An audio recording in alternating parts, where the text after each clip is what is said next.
Bonjour tout le monde ou rebonjour pour ceux qui étaient là à notre première activité de la matinée.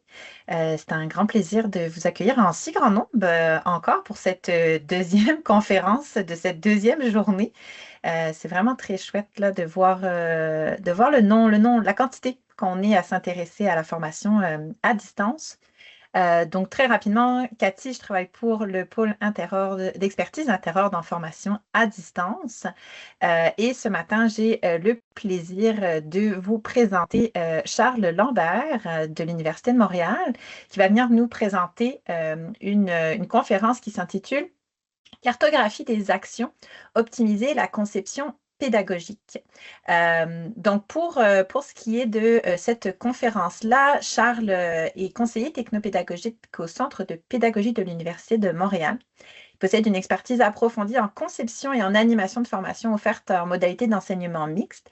Et puis, il s'intéresse à beaucoup de champs, mais notamment l'utilisation de logiciels auteurs, la vidéo 360, les environnements de réalité virtuelle et l'intelligence artificielle générative. Il va venir nous parler ce matin d'une approche schématique qui guide la scénarisation pédagogique et qui va en fait plus précisément là, nous donner accès à une méthode de conception efficace pour visualiser et aligner les flux d'actions et de tâches pour atteindre les objectifs pédagogiques. Donc, c'est un grand plaisir de t'accueillir parmi nous, Charles, ce matin.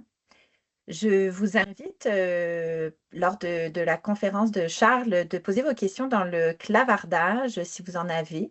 On va prendre en note toutes vos questions, puis on y répondra à la fin de sa présentation. Voilà. Je pense que je peux t'offrir la parole, Charles, et toute la place. Merci beaucoup, Cathy. Je suis très heureux d'être ici. Merci pour l'invitation. C'est un honneur pour moi de vous présenter la cartographie des actions dans quelques instants. Mais avant toute chose, je vous demande de vous mettre en mode avion mental, hein, le mode avion sur votre disponibilité, puis même de peut-être sortir une feuille de papier et un crayon, parce que je vais vous présenter une cartographie, puis ça pourrait vous donner le goût de dessiner puis de faire des formes géométriques.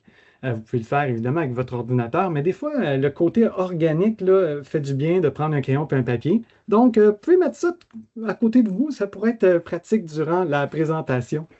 Donc, je passe ça sans plus tarder. Je vais partager mon écran.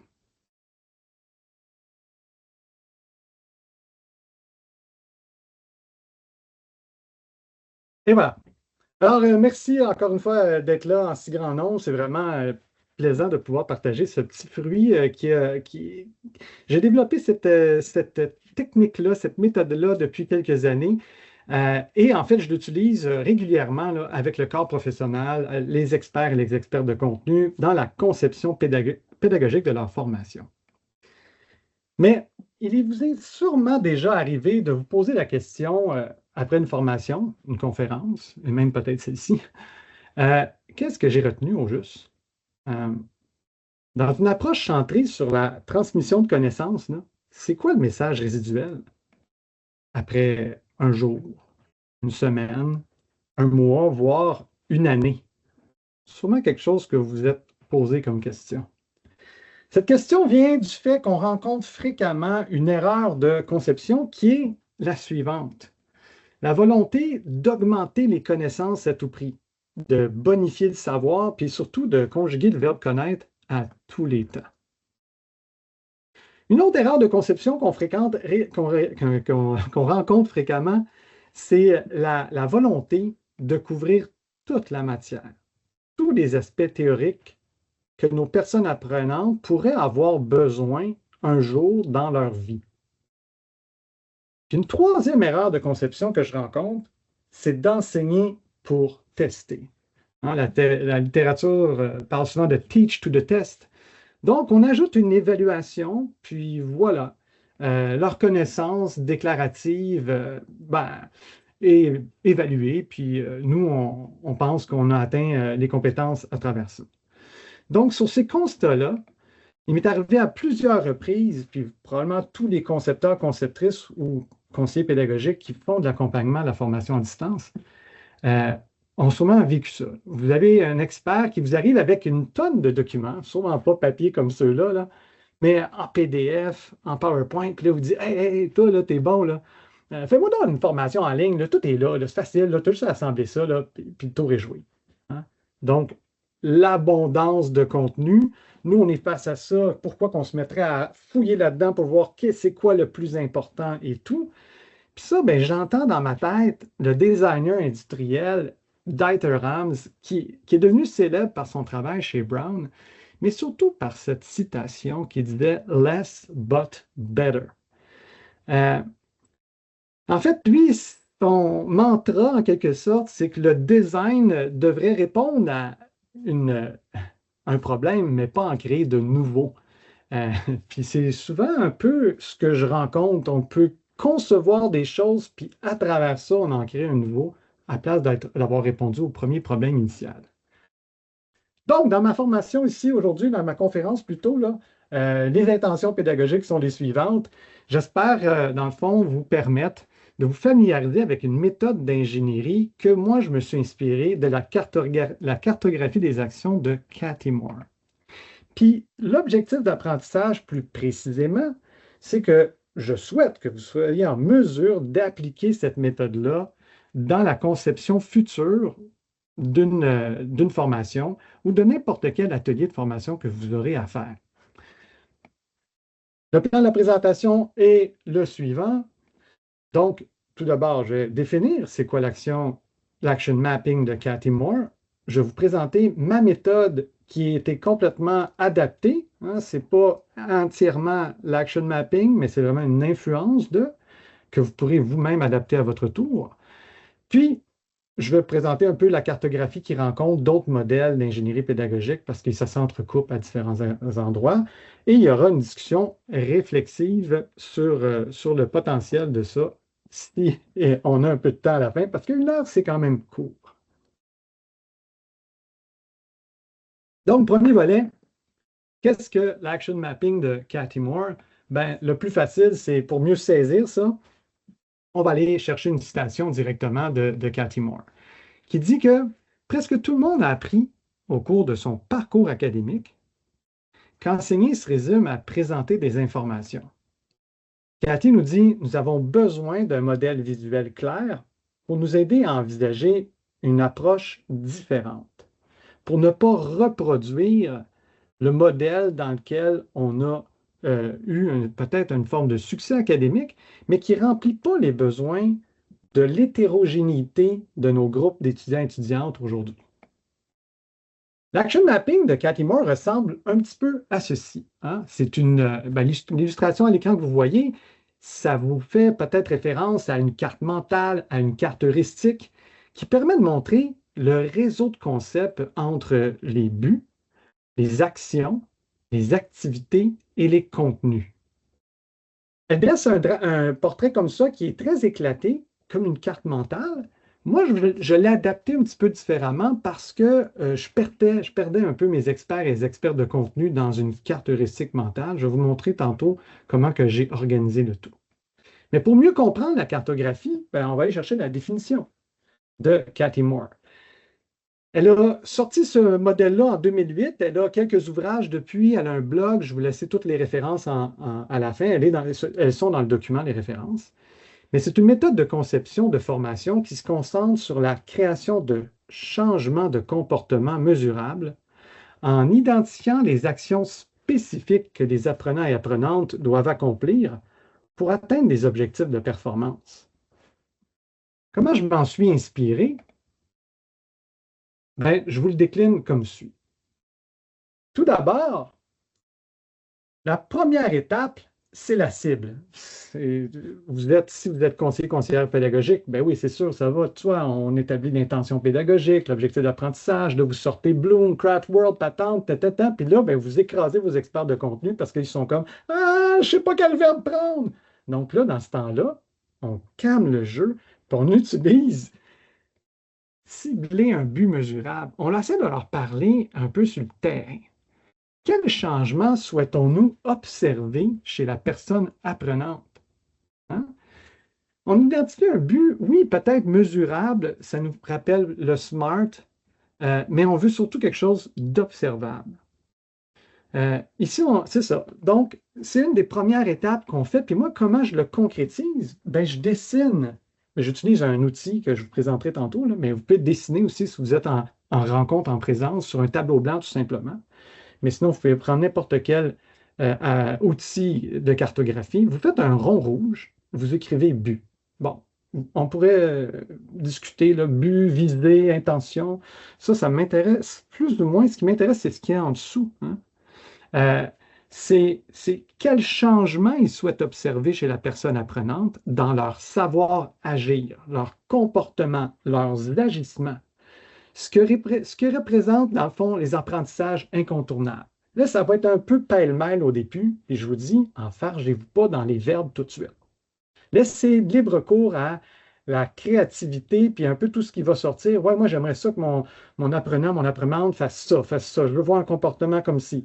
Ça va devenir un peu mélangeant. Vous allez mettre de l'ordre dans tout ça, dans votre cartographie, mais ça va vous permettre d'être beaucoup plus ciblé sur c'est quoi qu'on va vouloir voir en vrai.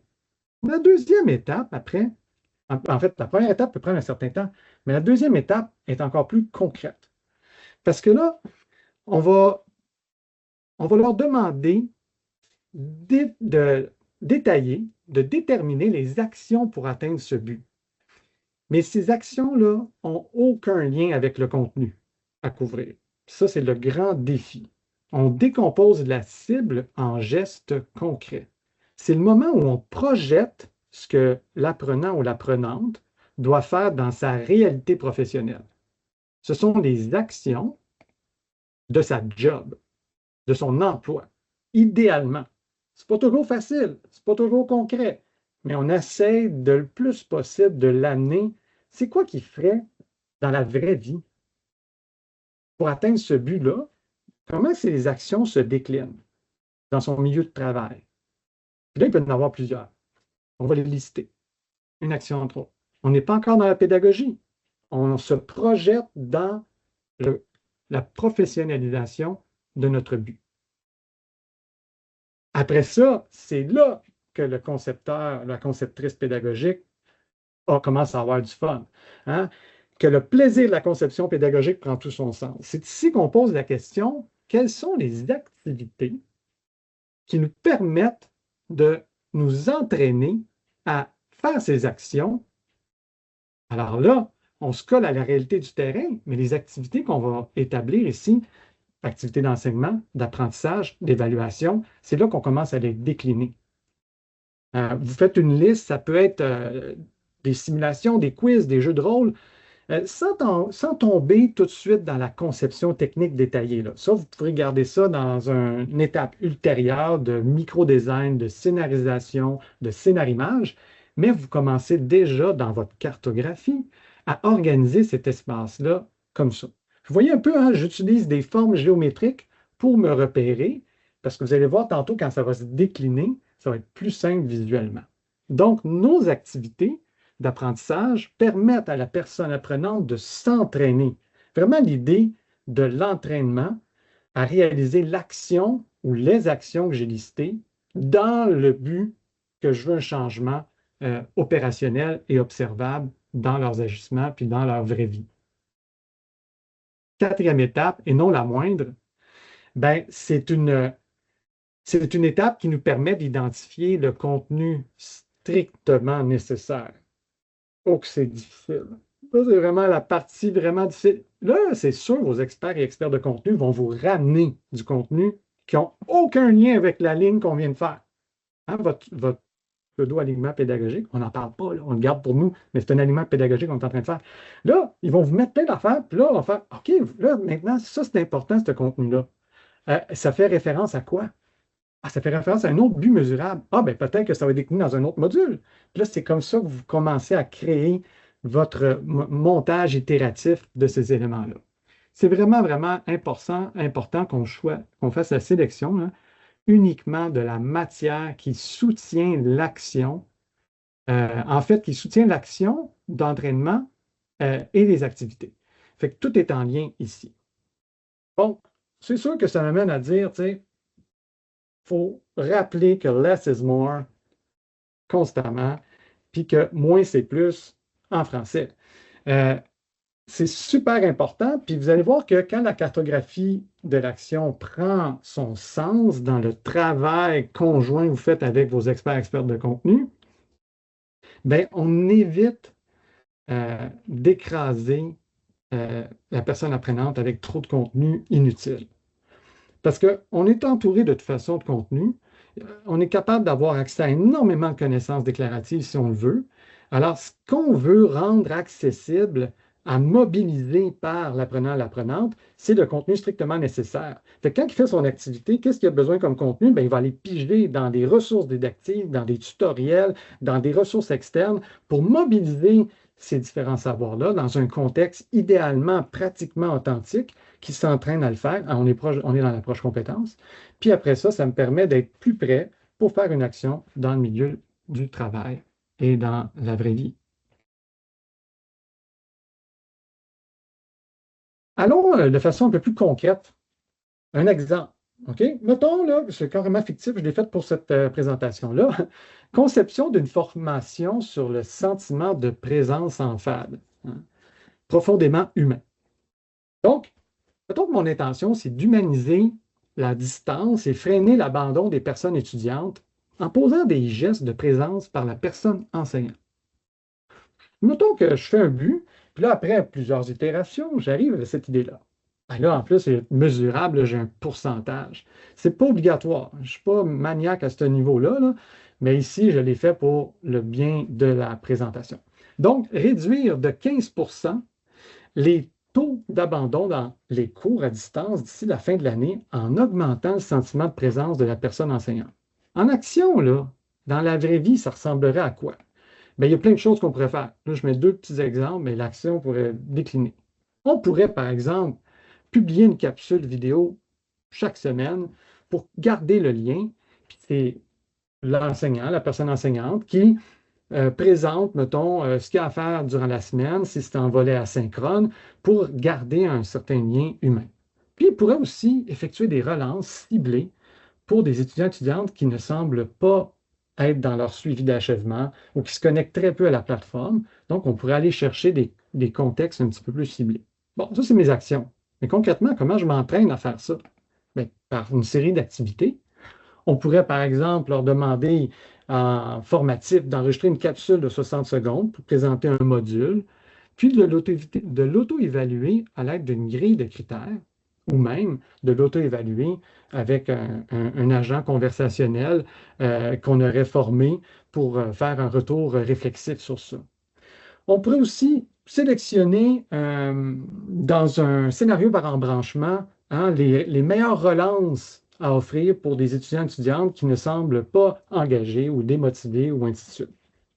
Puis finalement, ben, le contenu strictement nécessaire ou essentiel serait par exemple un tutoriel technique sur comment filmer avec son téléphone ou sa webcam, puis comment le téléverser sur la plateforme, ou une aide-mémoire là, pour une banque de phrases là, type pour la relance bienveillante selon le profil de la personne étudiante. Fait que vous voyez comment ça se décline, puis que ça fait un certain sens pour l'organisation des futurs documents à produire pour une formation. Comment je m'y prends concrètement aussi avec mes experts de contenu? J'aime utiliser les outils institutionnels.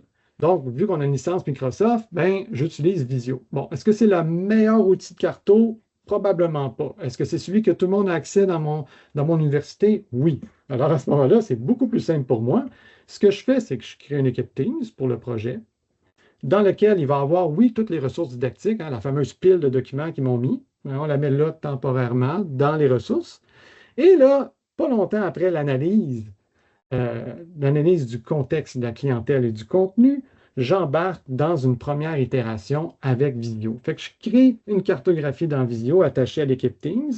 C'est un travail collaboratif, donc l'outil est disponible pour tout le monde au sein de l'université qui veut travailler dans le cadre de cette formation-là. Et là, je pars avec des rencontres qui peuvent être des rencontres à distance, partage d'écran, cartographie, but, action, activité, contenu, et on construit. Puis dans Visio, ce que je fais, c'est que je fais plusieurs onglets en fonction des modules. Comme ça me permet d'avoir un élément global. Puis à la fin, souvent, je me fais un nouvel onglet où je fais une carto de la carto, hein, un genre de macro, méta, carto pour montrer les différents modules, comment ça s'inscrit. Fait que là, je vais présenter que ça pourrait ressembler une fois complété, hein. Vous voyez qu'il y a plusieurs formes de couleurs et tout, et je vous encourage à l'adapter. Vous pouvez partir de cette inspiration-là, puis vous rendre compte que finalement, pour vous, il manque certains éléments. Bien, à vous, à créer une cartographie qui vous parle. L'important pour moi, c'est que c'est un élément visuel qui permet, dans le fond, une rétroaction très, très, très simple et facile, puis tout le monde peut s'y mettre la main à la pâte, etc. Un dernier exemple avant de passer à une activité plus concrète pour vous, parce que je vais vous le faire tester dans un instant. Euh, j'ai beaucoup de formations à faire dernièrement sur le savoir-être, ce qui est quand même moins évident quand on tombe dans les buts mesurables. Puis c'est une formation, celle-là ici, c'est une capture d'écran de ma cartographie pour une formation sur la prévention du suicide, destinée au ministère de la Sécurité publique. Avec les experts de l'Université de Montréal, on a développé une carto pour, comme je viens de vous montrer, puis un des buts des modules, c'était d'agir auprès d'une personne en détresse suicidaire en utilisant les ressources adéquates. On a mis une série d'actions. J'attire votre attention sur la deuxième pour encore un exemple pour que ce soit plus étoffé pour vous. Choisir les bons propos et les bonnes actions afin d'approcher quelqu'un qui nous inquiète. Ça, c'est l'action qu'on veut voir sur le terrain. On voit quelqu'un qui nous inquiète. On veut que la personne, à la fin de la formation, soit en mesure d'aller, d'approcher, puis d'avoir les bons propos et les bons mots. Et comment on fait ça dans une formation à distance? Asynchrone, c'est un défi. On a décidé de faire des mises en situation de collègues qui ont une conversation. Puis la personne apprenante est invitée à sélectionner le bon verbatim à dire ou la bonne action à faire pour approcher un collègue qui démontre des propos inquiétants. Puis évidemment, il y a une rétroaction associée à ces éléments-là. Puis le contenu qui a nourri cette activité-là, ben moi je disais à mes experts et expertes, c'est quoi qu'on doit dire, quoi faire, quoi ne pas faire, et surtout les grandes lignes de l'approche à préconiser pour la bienveillance de ça. Puis vous remarquerez que je me mets aussi des fois des petites notes de médiatisation qui peuvent être aidantes pour vos équipes selon comment vous fonctionnez. Dans le cadre qui nous occupe, on avait utilisé un RISE, Articulate RISE, fait qu'on avait dit, bon, on pourrait utiliser scénario interactif avec choix de dialogue et rétroaction, bloc onglet, pour donner des éléments plus techniques à ce moment-là. Fait que libre à vous d'ajuster en quelque sorte cette cartographie. J'espère que ces exemples-là sont plus évocantes pour vous. Mais pour être certain de votre compréhension, puis pour activer vos apprentissages actuels, on va passer à un atelier de pratique. On va le faire, c'est un test. Je ne l'ai jamais fait avec le nombre de personnes qu'on a. Je pense qu'on est rendu à 268. Ça va être tout un défi. D'ailleurs, j'ai jamais présenté devant un écran de 268 personnes. Ça aurait été le fun de voir la face de tout le monde. J'aurais vraiment aimé ça. Mais l'atelier pratique que je vois ici, c'est très simple. Je vous demande d'appliquer l'apprentissage actif qu'on va faire dans une cartographie avec les 4 étapes. Je vous rappelle, c'est quoi les étapes? On a un objectif, on détermine. Ensuite, on va avoir des actions, idéalement en situation authentique, hein, qui permet d'atteindre cet objectif-là. En troisième étape, on va établir des activités pratiques. Puis en quatrième étape, on va nommer les contenus strictement essentiels et nécessaires pour réaliser ces actions-là. Mais je vais vous mettre un contexte. OK? Le contexte, c'est que je vous demande d'essayer d'élaborer une formation sur la réduction de l'empreinte carbone numérique. Tout un défi depuis 2023 et un certain chat GPT. La situation, c'est que votre organisation scolaire, académique ou autre souhaite sensibiliser son personnel à l'impact environnemental de la pollution numérique et les former à adopter des pratiques plus durables. La formation devrait couvrir plusieurs aspects. C'est sûr, on n'aura pas le temps de la finir aujourd'hui, là. Mais mettons que pour vous aider, la gestion des courriels, l'utilisation des outils numériques de manière responsable, la réduction de la consommation d'énergie liée aux appareils électroniques et surtout à l'utilisation de l'IA générative. Puis mes intentions, il y en a plusieurs, donc une sensibilisation sur l'impact environnemental, pour promouvoir des pratiques numériques durables et réduire sa consommation d'énergie, ultimement l'empreinte carbone de l'organisation. Concrètement, comment on va faire ça? J'ai créé un WooClap qui est comme un brainstorm, un remue-ménage, où j'ai divisé en 4 sections. Donc, je vous demande d'y aller une étape à la fois. Donc, on va commencer par l'étape de l'objectif, puis on va se donner facilement un 2 minutes par étape pour avoir le temps de réfléchir. Là, je m'attends à avoir quand même beaucoup de réponses dans cet élément-là, et je vais utiliser une fonctionnalité de WooClap dotée d'intelligence artificielle. C'est drôle parce que je dis de ne pas faire ça, puis on le fait. Mais bon, au niveau environnemental, mais qui va me permettre de résumer peut-être les 258 idées que vous allez sortir parce qu'on est 258 personnes. Donc, je vous demande de vous connecter à WooClap pour l'instant. Le code d'événement, c'est SFAD-Carto. Moi, je vais basculer sur mon écran immédiatement pour aller lancer ceci. On a 135, 137 personnes qui se connectent. Merci. Vous êtes tous bienveillants et bienveillantes et connectés. Puis, je vais démarrer, dans le fond, la première. Il y en a une seule question dans notre WooClap, mais qui est divisée en 4 sections. La première, selon votre interface, là, vous allez pouvoir cliquer sur le petit 1 pour établir le but. Donc, je vous invite, dans le fond, tout d'abord à cliquer et à établir quel serait le but d'une formation sur la sensibilisation de l'impact environnemental de notre utilisation numérique. Puis, vous pouvez, dans le fond, essayer d'avoir un but qui est, encore une fois, mesurable et observable. Donc, vous commencez par celui-là. But, changement observable chez l'apprenant dans le contexte qui nous habite, de créer une formation sur la sensibilisation du numérique et de son impact environnemental. Pour vous aider, je vais réafficher la consigne à l'écran pour l'instant.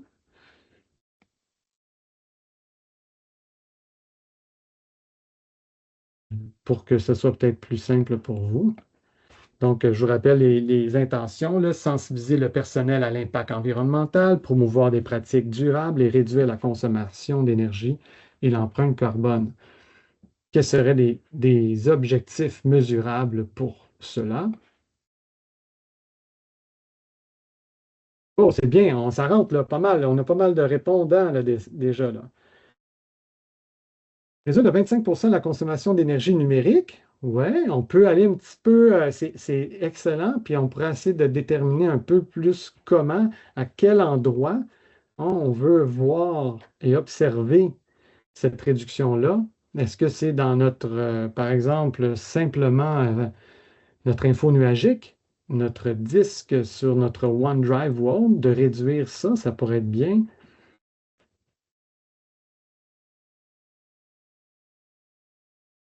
Donc, je vous laisse encore 1 minute pour compléter cet élément-là.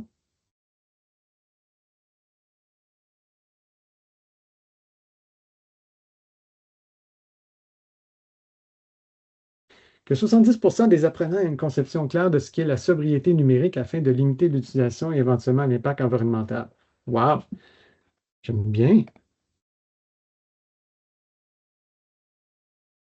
50% dans 5 ans, c'est un défi ambitieux.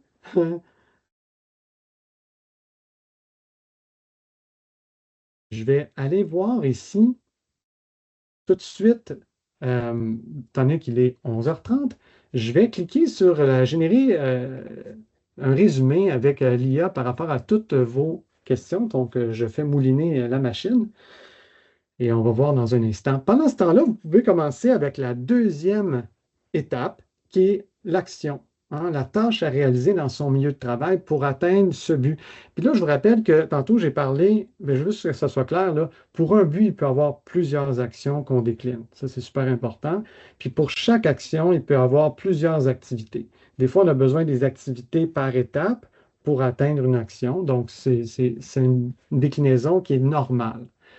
Le défi qu'on a ici dans mon activité, c'est que je ne peux pas voir le lien que vous faites directement entre votre but, votre réponse de but, votre action, parce qu'ils sont mélangés, mais ça, c'est un peu les limites là, de mon outil.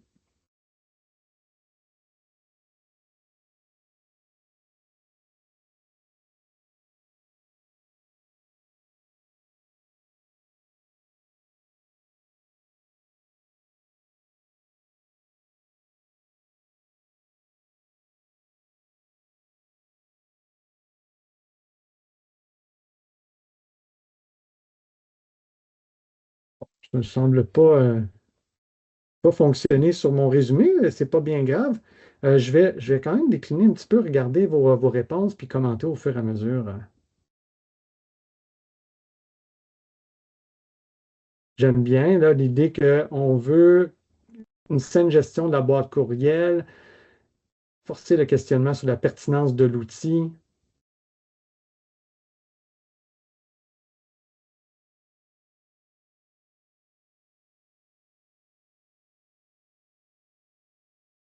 Faire une liste de références de l'impact environnemental de l'utilisation, ouais, je vais reprendre ça, faire une liste de références où les impacts environnementaux de l'utilisation de l'IA sont nommés. Ben ça, en fait, ce n'est pas une action, faire une liste de références. Dans le fond, ce serait du contenu à mobiliser. On pourrait avoir une liste de références qui serait nécessaire pour, après ça, appuyer une activité.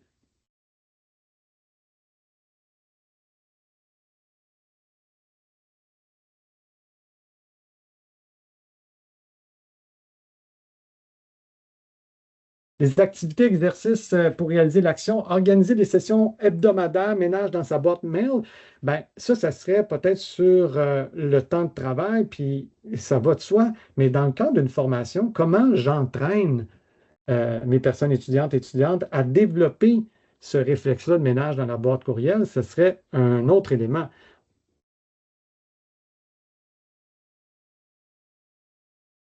Autodiagnostic numérique, intéressant, ça pourrait être un élément au départ, une activité à faire. On fait un autodiagnostic de son empreinte numérique et ensuite de ça, on a une série d'activités à faire, d'actions. Puis les actions qu'on peut faire, si par exemple, c'est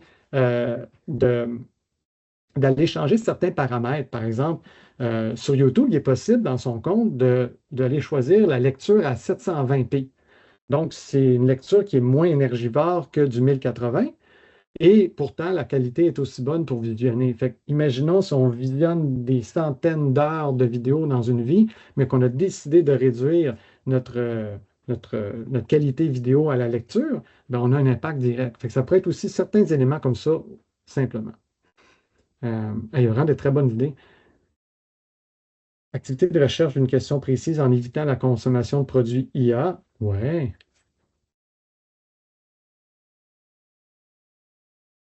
Ah, ça, c'est tellement important, hein.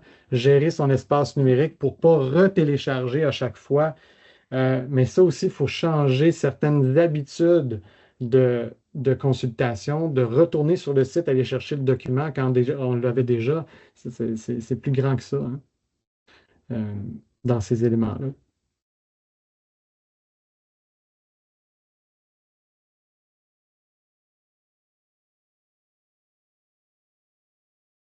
Étude de cas, utiliser l'IA ou non, effectivement. Ben, je vois que vous avez, dans l'ensemble, très bien saisi la cartographie de l'action. C'était un peu l'objectif de cette activité-là, c'était de décliner ces éléments-là pour s'assurer une compréhension. Mini tuto qui rappelle comment vider sa corbeille ou simplement un rappel de vider sa corbeille, ça pourrait être bon. Euh, excellent. Donc, merci de votre participation pour ça. Je vais revenir à ma présentation.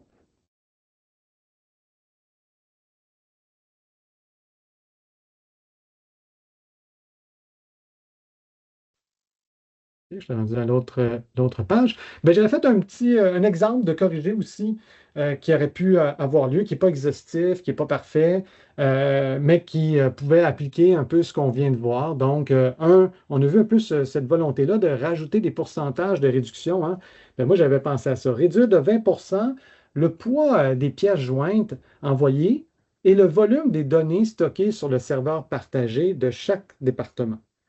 Donc, on pourrait avoir une action de former les gens pour qu'ils remplacent l'envoi de fichiers lourds par des liens de partage. Donc, s'assurer d'avoir des liens OneDrive ou SharePoint à place de faire des pièces jointes. Puis de paramétrer la suppression automatique des courriels et des messages Teams de plus de 2 ans. Alors, on a-tu besoin de garder tout ça en mémoire? Non, c'est sûr qu'il faudrait peut-être archiver ce qui est nécessaire, mais encore là, si ça fait 2 ans qu'on ne l'a pas consulté, il y a fortement une raison qu'on n'a probablement pas besoin. Mais ça, ce serait bon pour tout, en fait, là. On a tendance à garder trop en général. Et les activités d'apprentissage, ben, on pourrait faire un jeu sérieux de gestion de boîte de courriel. On donne une boîte fictive de 10 gigs et l'apprenant doit la faire descendre à 2 gigs en 5 minutes en prenant les bonnes décisions. Ou un défi par équipe, en travail d'équipe sur une équipe Teams où l'on doit identifier les fichiers redondants, en doublon, ceux qui sont trop lourds, les regrouper et organiser un seul dossier de partage avec une bonne stratégie de gestion de dossier et de documents. Les contenus, ça pourrait être un tutoriel sur comment créer un lien de partage, puis un aide-mémoire sur les paramètres de rétention à ajuster dans Outlook ou Teams. Donc, on voit clairement que cette activité-là me permet d'avoir un alignement assez droit.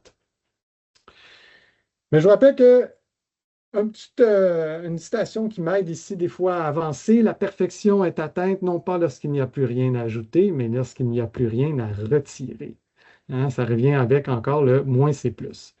En dernier, pour les dernières minutes de la présentation, je veux faire un lien avec d'autres modèles d'ingénierie pédagogique que vous connaissez certainement. Puis pourquoi je le fais? Bien, on a vu, pour ceux qui étaient là à la conférence d'ouverture avec Steve Masson, l'importance, hein, de l'activation des connaissances antérieures pour créer des liens avec des nouvelles connaissances. Fait que là, vous allez voir des choses qui vont probablement vous rappeler des éléments. Puis pour ceux qui ont vu le film Sans dessus-dessous, Inside Out, moi j'aime beaucoup l'image des billes dans la tête, là. Mais là, j'ai l'impression que ces billes-là vont se connecter entre elles, puis je le souhaite pour vous. Donc, un des modèles les plus connus en ingénierie pédagogique, c'est le modèle ADI. Analyse, design, développement, implantation et évaluation. Bien, la cartographie de l'action, ben, elle s'inscrit où pour moi? Elle s'inscrit un peu à la fin de l'analyse, mais elle touche à l'analyse quand même, puis elle est sensiblement dans le design, hein. C'est une étape primordiale pour vous permettre d'arriver dans un développement qui va être cohérent. Puis quand vous faites de l'action mapping, ben vous êtes constamment en train d'utiliser le E d'ADI aussi parce que vous êtes en train d'évaluer la cohérence de tout ça par des questions très, très simples et la déclinaison de ces éléments-là. Un autre élément que la cartographie des actions rencontre, c'est le backward design, la conception à rebours que certains CP doivent utiliser. On doit commencer avec le backward design à définir les résultats attendus. Donc, c'est la finalité, c'est le but, hein. Identifier ce que l'apprenant doit savoir et être capable de faire à la fin de la formation, c'est ça. Mais après ça, quelles sont les preuves acceptables? Comment on va évaluer l'atteinte des résultats attendus? Ça, c'est dans le backward design. Puis après ça, on planifie des activités d'apprentissage. On a quelque chose qui est assez similaire avec la cartographie. Et aussi pour l'alignement pédagogique qu'on utilise à l'Université de Montréal pour le développement de programmes de formation où on détermine évidemment les objectifs, les activités d'évaluation, les contenus et les activités d'enseignement et d'apprentissage. Je préfère utiliser en macro notre cartographie des actions, puis après ça, de faire un alignement pédagogique plus succinct, plus précis en deuxième temps. Pourquoi? Parce que je ne veux pas qu'on touche au contenu. Le moins possible, le plus tard possible, en fait, c'est ça que je veux. Je ne veux pas qu'on touche, mais je ne veux pas que ça soit le réflexe de l'approche contenu. Je veux qu'on se concentre sur OK, quel est notre but? C'est quoi nos actions dans la vraie vie? Quelles sont les activités qui m'entraînent à faire ces actions-là? Puis après ça, uniquement le contenu essentiel. En terminant, les points d'intérêt, c'est une méthode très intuitive. Et les experts et les expertes de contenu, là, je vous dis, là, je pars un Teams, je pars ma visio, pas ma visioconférence, mais mon Microsoft Visio, j'ai un gabarit, puis ils se mettent à la tâche en l'espace de 15 minutes. Là. C'est pas compliqué à comprendre. Puis à ce moment-là, ça nous permet d'avancer plus rapidement et de défricher du terrain. L'autre point d'intérêt, c'est que ça focalise sur l'action et les résultats. L'approche se concentre sur des objectifs mesurables, des tâches concrètes que les personnes apprenantes doivent accomplir. Donc, on est beaucoup dans une approche qui est centrée sur l'action, l'apprentissage actif, le développement de compétences. On réduit la surcharge cognitive. En morcellant les apprentissages par activité, ben, on élimine le contenu superflu et on optimise la rétention d'informations essentielles. Puis ultimement, ben, on clarifie les priorités pédagogiques. Hein. La méthode a force, dans le fond, à faire des choix, c'est inéluctable, puis on évite l'éparpillement des savoirs. Fait que, avec ça, vous avez une méthode qui, pour moi, est très fonctionnelle, puis vous permet de développer, puis partir à peu près n'importe quel projet de conception pédagogique. Si vous voulez aller plus loin, je vous recommande d'aller sur le site de Cathy Moore Action Mapping. Elle a un blog qui regorge d'informations. Elle a 2 ouvrages à cet effet-là, en 2015 et en 2017, dont le fameux Map It. Elle va beaucoup plus loin, puis je vous rappelle que sa cartographie, elle a développé dans un contexte de formation en entreprise qui vise à atteindre des buts mesurables et de performance. Donc, on est souvent axé sur de la business. Moi, je l'ai adapté pour que ce soit davantage académique. En terminant, avant vos questions, la pédagogie est un ensemble cohérent d'actions facilitant l'apprentissage, selon moi. Donc, avec plaisir, je prendrai vos questions. Merci beaucoup, Charles. Bon, tu vois, toutes les réactions en chaîne dans le bas de ton écran. Ça a été vraiment super intéressant, très apprécié. Je pense que ton activité, ta modélisation là, a fait fureur littéralement auprès des participants. J'ai beaucoup de questions à te poser dans le chat. Je ne sais pas s'il y en a qui auraient envie de poser. Là, j'ouvre la porte à ceux qui voudraient prendre la parole de vive voix. Vous pouvez lever votre main, puis je vais vous offrir l'espace. Éric. Oui, ben, Charles, je vais te remercier puis te féliciter de la cohérence puis de la pertinence de tout ça. Donc, non seulement c'est des éléments qui sont probablement connus, issus de plusieurs d'entre nous, mais c'est la manière dont tu l'as amené en cohérence avec le sujet que tu apportais. Souvent en conférence, en webinaire, de pédagogie, on oublie qu'on se doit d'être nous-mêmes des pédagogues. Donc, tu sais, walk the talk, je pense que tu l'as fait là, brillamment aujourd'hui. Puis, félicitations pour ça. Je pense que ça va donner aussi juste ça, de bonnes assises à des conseillers pour dire il y a une façon de dynamiser une rencontre à 224 participants. Il n'y a aucune raison pour laquelle vous ne le fassiez pas avec un groupe de 30 ou de 15. Donc, merci pour ça. Hey, wow, merci beaucoup, Eric. C'est très, très apprécié comme commentaire. Ça fait chaud au cœur. Je pense que ça traduit bien beaucoup de commentaires qu'il y a dans le chat, tu verras. J'y vais avec les questions plus techniques, un peu si on veut, et plus en profondeur avec ce que tu as présenté. Je commencerai avec, il y a quelqu'un qui avait présenté au tout début, qui posait une question en fait, qui était à savoir, quand tu parles de formation, qu'est-ce que tu entends par ça, dans le sens, est-ce que cette cartographie des actions peut s'appliquer à quelque chose de très petit, comme une séquence d'apprentissage à proprement parler, comme une formation plus complète, entière? Comment est-ce que tu vois l'utilisation de cette cartographie dans les différents, j'allais dire, niveaux, si on veut, d'apprentissage? Ah oui, moi, je pense qu'elle est déclinable à tous les niveaux. C'est ça qui est formidable. Elle est modulable, en quelque sorte. Je l'ai utilisée dans le développement d'un programme de formation sur plusieurs modules de formation continue, Mhm. puis même seulement dans une formation de 3 heures, là. Euh, tout se fait ici par rapport à ça. Mais c'est important de comprendre quand même, quand on est en train de le développer, quelle est la modalité de diffusion de Bien notre sûr. formation. Est-ce que c'est du synchrone à synchrone parce que ça va impacter inévitablement sur vos choix d'activité? Et c'est là que tout le volet conseil, rôle conseil embarque beaucoup Mhm. au niveau technopédagogique, ça va être dans la section activité d'enseignement, d'apprentissage et d'évaluation qu'on va venir décliner. Ça m'amène à une question qui probablement va permettre de pousser un peu plus loin ça. Il y a quelqu'un qui demandait comment est-ce qu'on peut réconcilier cette méthode donc de cartographie des actions et le besoin de former un large groupe de personnes au profil hétérogène, plus par exemple un client qui aurait besoin qu'on optimise son budget ou avec des contraintes peut-être plus spécifiques, là. Je vois comme deux questions peut-être là-dedans. Ouais, Euh, vas-y. ben non, attends, reprends Donc, la première section, en fait, dans comment... le fond, la question, c'était comment est-ce qu'on peut réconcilier cette méthode, donc ta cartographie des actions, avec le besoin de former un large groupe de personnes au profil hétérogène.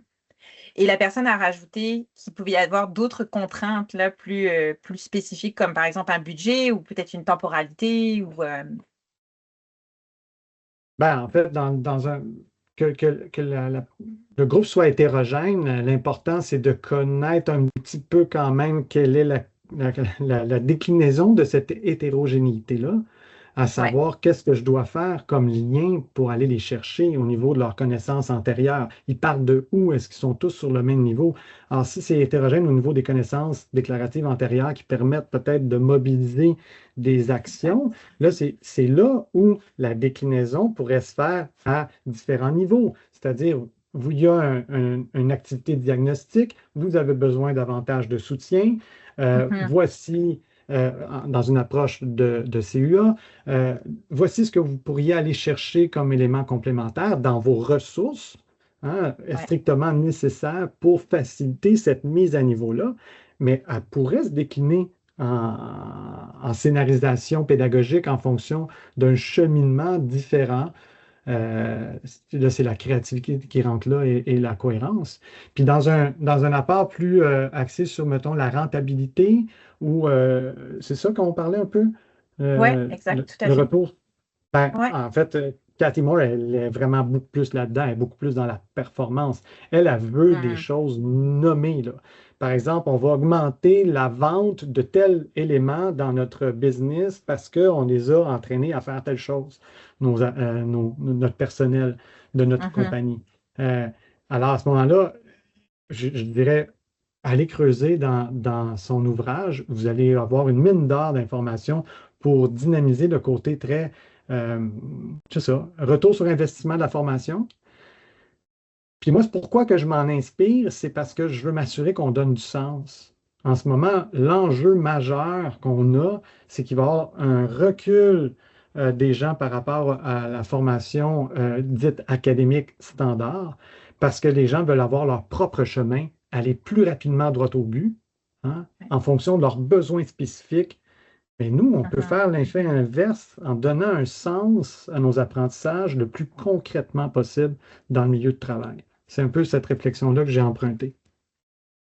Super, excellent, merci beaucoup. Euh, Là, j'ai choisi dans quel ordre je te les pose en même temps. Il y a quelqu'un qui posait au tout début par rapport à ton but, donc la première étape finalement de ta réflexion dans ta cartographie. La personne, elle demandait est-ce que c'est transposable si finalement, c'est pas un comportement qu'on veut changer, si c'est quelque chose d'autre, si on est dans une autre approche, est-ce que ça se transpose facilement? Oui, ça se transpose parce que ben, ce pas tous des comportements observables qu'on fait, mais ce qu'il faut surtout être capable de faire, c'est le but qu'on va viser. Est-ce qu'il va pouvoir être observé d'une certaine Mhm. manière, même si c'est observé, entendu, lu, réfléchi par un changement d'état, hein, une progression des Ouais. apprentissages, puis idéalement un changement qui va peut-être s'opérer dans une posture, littéralement, de ce futur professionnel. Et Ouais. c'est pour ça que entre le but et l'action sur le terrain, ben, il y a quelque chose de très concomitant qu'il faut avoir à réfléchir dans la rédaction du but. Et moi, souvent, je travaille sur le but, là, c'est très sommaire au début, là, les actions Mhm. nous aident, puis on revient, puis là, on peaufine l'objectif. Mhm. Puis là, on revient chercher des verbes avec une taxonomie, puis c'est là que je rentre les éléments un petit peu plus concrets au niveau de la progression des apprentissages. ça se fait de manière itérative. Ouais. Je trouve ça vraiment intéressant que tu nommes ça, cette itération-là, puis le fait que les choses ne sont pas figées. Puis qu'en Oui, réfléchissant à chacune de ces étapes-là, finalement, c'est normal de revenir sur l'étape précédente là, pour l'affiner, l'ajuster. comme le modèle a dit que le E est toujours dans le sens, l'évaluation est à Exactement. toutes les étapes, ben, c'est le même principe, puis un peu même dans une approche un peu prototypage, mais c'est que c'est pas évident à présenter, Non, tout à que fait. c'est quelque chose d'itératif. Tu sais, c'est très comme le cercle, le carré, le triangle, tout ça. J'ai Exact, fait oui. ces formes-là, mais moi, c'est pour que visuellement, ça soit clair où est-ce qu'on en est. Puis quand on revient au Absolument. modèle de, de, de départ, là, de action mapping, là, je partage plus mon écran, hein, mais Non. je peux le refaire dans un instant pour peut-être alimenter la discussion. On reprend ça parce que là, vous l'avez tout en tête. Ben, on n'est pas loin, hein. On a un but ici mesurable. Le gars, elle dit par exemple increase widget sales. OK? Mhm. Puis le triangle vert, ben, c'est les tâches, hein, les tâches qui vont être faites pour atteindre ce but.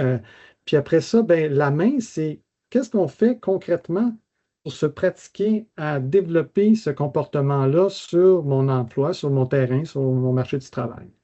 Fait que, dans le fond, on a quelque chose qui est très évoquant, qui est parallèle à ce que je viens de dire. Comme là, tu partages, c'est pas ton schéma, mais il y a quelqu'un qui posait la question, pourquoi est-ce que les flèches dans ton schéma se dirigent du contenu au but et non pas l'inverse? C'est bon parce que je veux que tout influence. OK? C'est-à-dire que je reviens à l'idée de le contenu strictement, ce contenu-là, strictement essentiel pour faire quoi? Pour faire cette action-là.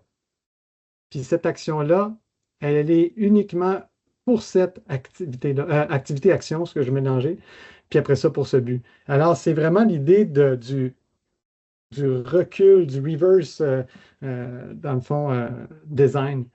Ouais. Même si on le fait dans l'autre sens, je veux que l'influence soit faite de l'autre côté. Je sais pas si c'est une façon de Ouais, revenir ça me sur semble très toujours. clair. Ah, OK, très Et bien. puis, j'ai une autre question, je dirais peut-être plus précise. Là, tu sais, as beaucoup insisté, puis même tu avais une petite citation sur le fait de retirer là, pour épurer au maximum, puis garder l'essentiel. Il y a quelqu'un qui demandait est-ce que d'après toi, sélectionner le contenu strictement nécessaire, c'est faisable quand on développe une formation en langue, par exemple. Donc, dans le cadre là, on nommait le français langue seconde, mais j'imagine que ça peut s'appliquer à tous les types de langues.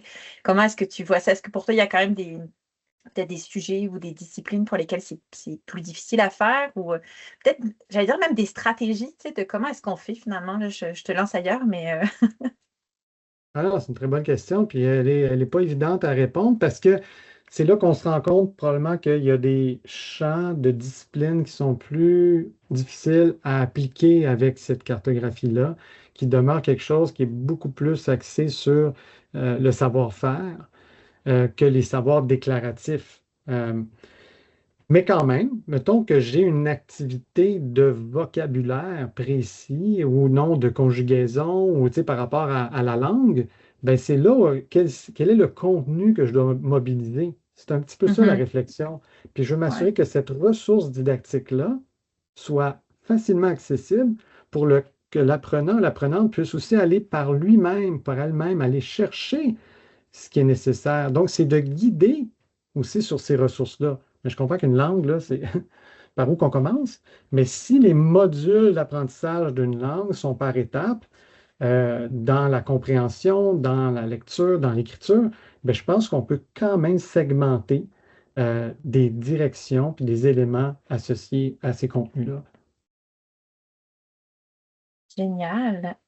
Écoute, là, je serais rendue à des questions plus techniques de partage. On a eu plusieurs fois savoir si c'était possible d'avoir accès aux résultats du WooClap parce que je pense que c'était très riche et qu'il y a plusieurs personnes qui auraient envie d'avoir accès au moins une capture d'écran. Et il y avait tellement de choses, je ne sais pas si une capture d'écran permettrait de tout saisir.